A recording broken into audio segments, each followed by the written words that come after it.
Hi, this is Ear Brooks, and welcome back to Storytime with Brooks. Today we find ourselves in Chapter 13 of Kidnapping Grimm, so without further ado, here is Chapter 13. Chapter 13. Goodbyes and Lies. Faye, present day. The living tell the dying not to leave, and the dying do not listen. The dying tell us not to be sad for them, and we do not listen. The dialogue between the living and the dead is full of misunderstanding and silence. Night Vale, episode 37. I had stayed in the human world as long as I dared, but I knew for certain as the room around me began to turn from black to gray that I could tarry no longer. The frantic flutter of the heartbeat within my chest warned me that I was dangerously close to the edge of a great abyss. If I waited any longer, my weakened heart would give out before I could set my family free. I had no choice but to stick to my plan to return to the realm with the rising of the sun. I had no choice but to say goodbye. I'm not ready to say goodbye. I could never make up for the 8 years I had lost, but the last month had been a gift I never thought I would have. I sat up, letting my legs hang over the edge of the bed as I watched the sun's rays creep across the floor. My last human sunrise. You're being ridiculously sentimental about something you never cared about before. Yes, well, people whose days are numbered get to be ridiculously sentimental, so you can just shut up. The argument with myself abruptly ceased when I realized that my foot was very, very numb. That is not good. Sure enough, the black hand of swirling, shifting shadows that belonged to the monster under my bed had latched onto my stupidly exposed ankle. See, this is where being ridiculously sentimental gets you. I rolled my eyes and reached for the knife on my nightstand, only to find it missing. Knife, where did I put my knife? Dummy, you should have slept with it strapped to your thigh. Beware the gray, a voice rasped from beneath the bed. The shadows will betray you. I started to answer, but the monster squeezed my ankle so hard that any and all words were cut off. I knew that if it squeezed any harder, the bones would begin to snap under the pressure. Release me, I demanded. Don't talk to it. That just encourages it. If you talk to it, then it will think it can do this every time you get out of bed. It's not like I'll be getting out of this bed ever again. It's the principle of the thing. I grabbed the thick hardcover volume of Brissinger off of my nightstand and whacked the hand as hard as I possibly could. Nothing happened. I knelt down, determined to smack the monster in the face if I had to. Maybe I'd find my knife while I was down there. A breath of cold air brushed my ear. Beware the gate, it hissed. They will come for you. He's shifting the scales. A chill ran down my spine. I had never heard of monsters being anything but monsters, and certainly never knowing anything more than how to frighten and hurt humans. But a sense of unease filled my gut as the monster's hand slid back under the bed. Beware, daughter of Grimm, beware, he whispered as a final farewell. The sun's rays crept across my floor, and he retreated back into the barrier of the shadows, forced to return to the shade world. I didn't know whether or not to give his warning any attention, but for now I had to focus on my goodbyes. I forced myself to push the worried thoughts away as I stowed the last of my belongings into my backpack. At least this time, before going back into the realm, I was given the chance to pack. Granted, the majority of what I was packing I intended to sell on the black market. Laptop, iPad, gummy worms. I dressed quickly, opting for regular human clothes rather than the realm's attire that I had arrived in. I could do some good bargaining with the foreign material if I took it to the right pixie. Greedy little buggers, pixies. Breakfast was a hurried affair. A bowl of cereal and a banana as I struggled to figure out exactly how long I had before King Killon came for my sisters. He was not expecting me to return without them. Days? Hours? Amber had been screaming half the night, and no matter what anyone did, we couldn't get her to calm down. Evadne was the only one able to wake her up, but she still sobbed the rest of the night. The girls said the nightmares had been going on for a year now. I was baffled that King Killon hadn't taken them yet. Whatever his reason for tarrying, there was definitely something fishy going on. "Faye," Mum said quietly as she watched me pick at my cereal. I could barely look up to meet her honey-brown eyes. "I'm sorry," she whispered, guilt plastering her face. The circles under her eyes were darker today, and her long black hair was haphazardly pulled up into a high bun. She looked as out of sorts and uncertain as I felt myself. I shrugged, unable to make a reply because of the lump in my throat. "There isn't anything we could have done to stop this," I finally managed to choke out. "It's better this way. Now Jack isn't alone." I didn't tell them that I hadn't seen Jack at all in the 8 years I was trapped within the realm. I knew he was there, but they kept him from me. My family had assumed that I was with him, and I didn't have the heart to tell them the truth. It gave them a little twisted sense of hope, and at this point, I would let that lie stand to give them what little relief I could. Mum wrapped me in a tight hug, her shoulders shaking as she suppressed a sob. "I wish," she began, but I couldn't bear to hear what she wished. "We don't have time for wishes," I whispered, my voice muffled by her shoulder. "I know," she murmured. "I love you, Mom," I whispered, my voice catching. "No matter what happens, I love you." The kettle began to whistle, a growing scream that echoed around the silent kitchen. We broke apart, and she poured the hot water into the French press to make the morning's coffee. Her back was to me, but I could tell she was hurriedly wiping tears from her cheeks. I stared at the soggy mess my cereal had become. Gagging, I drained the milk and dumped the soggy O's into the trash. "It's going to be over soon." "Morning, darling." Dad gave me a quick side hug as he walked into the kitchen. The morning's routine had started. 3 cups of coffee and a bagel before he started his work.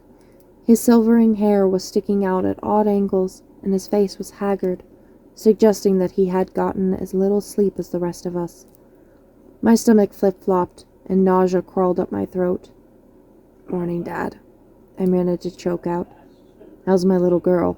he asked, a tight smile plastered to his face. "I'm not your little girl anymore.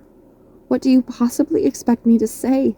This is my last morning here. How do you think I am?" "I'm fine," I lied. The wooden floor swam before my eyes. I couldn't do anything but cement my tongue to the roof of my mouth. "Don't throw up! Don't throw up!"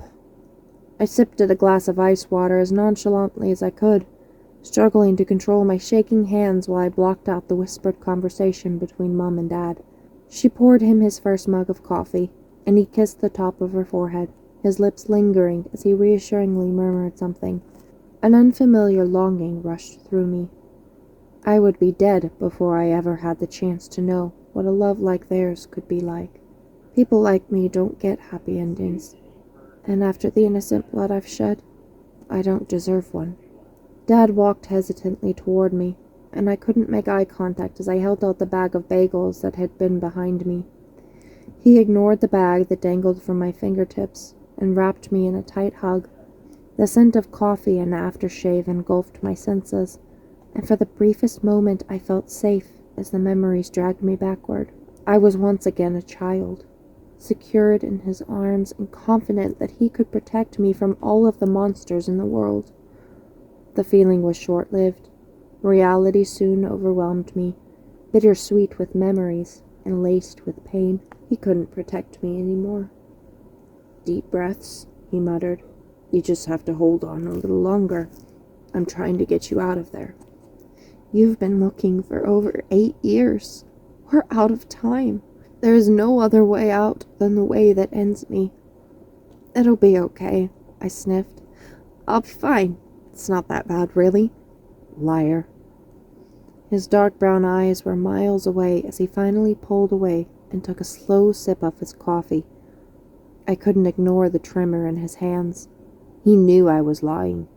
The scars I had been unable to conceal from them were testament enough that I was lying.